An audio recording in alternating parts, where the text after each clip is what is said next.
So this is my latest rifle build, and there's a lot of interesting things about it, but we're going to talk about right here the gas system, which is an Arms piston gas system. And I guess for the people that don't know the difference between a direct impingement and a gas piston, I have a little animation I made. In a direct impingement, gas is directed after it's siphoned off from the gas port in the barrel. It's directed up a tube back into the receiver, into the gas key on the bolt carrier, and that pneumatically blows back the bolt carrier. A side effect of that is you get a lot of dirty gas back in the receiver, and the piston aims to get rid of some of that. Instead, up at the gas block, what you have is the gas goes, well, in this case it goes into a piston cup, and it expands and drives the op rod back, and the operation rod pushes a strike face on the bolt carrier, and that's what moves the bolt carrier in a piston system. So you vent all your gas towards the end of the barrel. It's away from the operator, and most of all, it's not going back in your receiver to add to malfunctions. This right here is my first Arms, and it's a rifle I built from one of their drop-in uppers, and this one is actually a 545 .39. So it's a Russian round, extremely dirty, and there's the difference right there versus a 556. But definitely the Arms helps for the maintenance. So here's the gas block right here, and you have several functions in the gas block. Right now that's full open. That's what you'd use under normal fire. And then right here we have a suppressed option, and the suppressed option is great for guys running suppressors. What that does is it cuts off some of the back pressure, because when you're running a can, it's going to act as an expansion chamber, so you're going to have more gas pushing back into the barrel and forcing the op rod back harder. Another advantage that this has over direct impingement is, since the gases are expanding in the can, you're going to have overpressure, so it's going to force a excess amount of gas back into the receiver. And this is a minor problem, but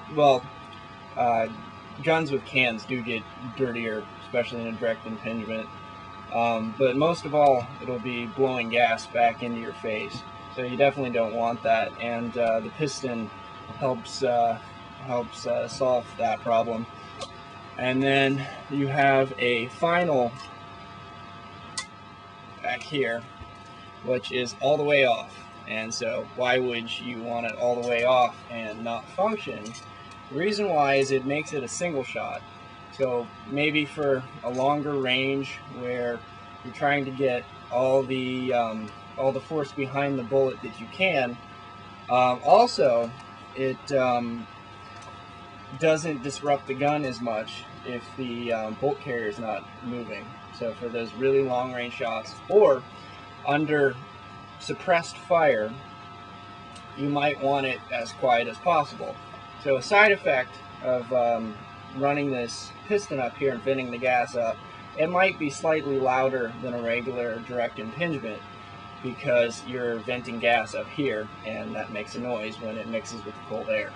But if you want it as quiet as possible, you shut the gas off, make it a single, so you're not losing any gas up here, there's no noise, and you don't have noise from the bolt carrier cycling.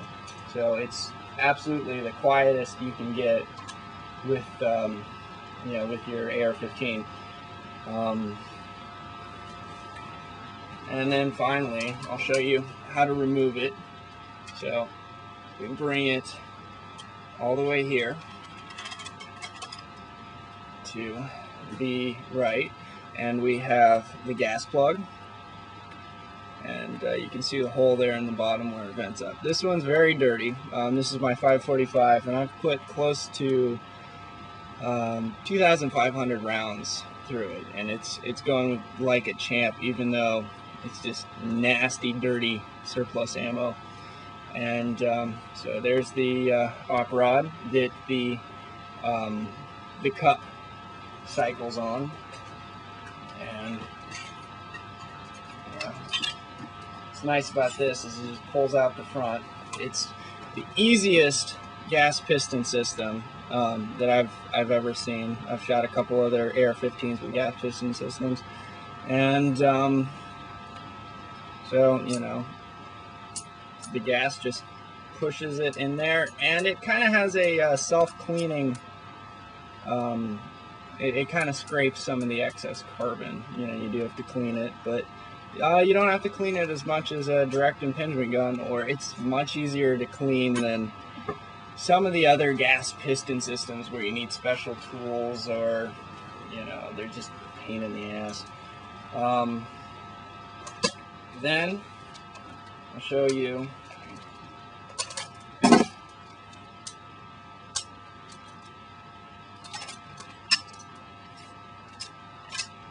here's the bolt carrier, and this is how it's different. It has a strike face on there instead of the gas key, and it's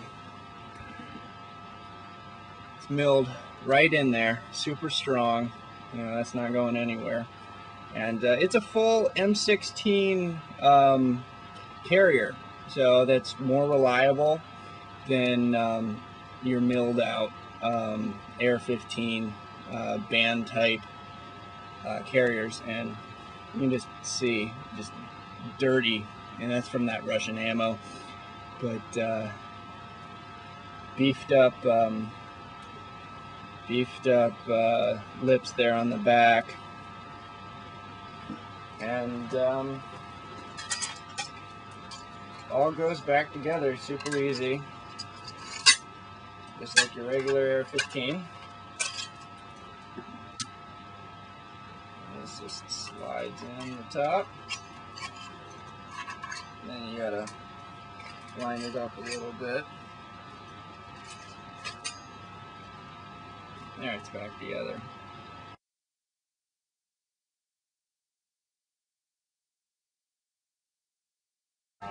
So to sum it up, if you're thinking about going piston, I would highly recommend the Adams Arms system. It's one of the lightest on the market. The toolless maintenance is just awesome. Very simple compared to a lot of the other AR-15 piston systems on the market, and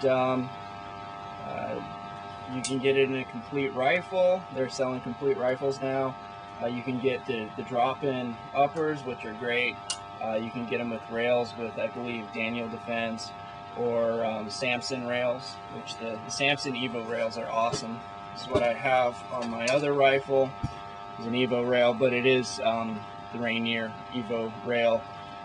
They're slightly different. They're the regular Samson Evo rail with the F cutouts or reliefs that come on the complete rifle. So this one is a retrofit. That's the third option, and retrofits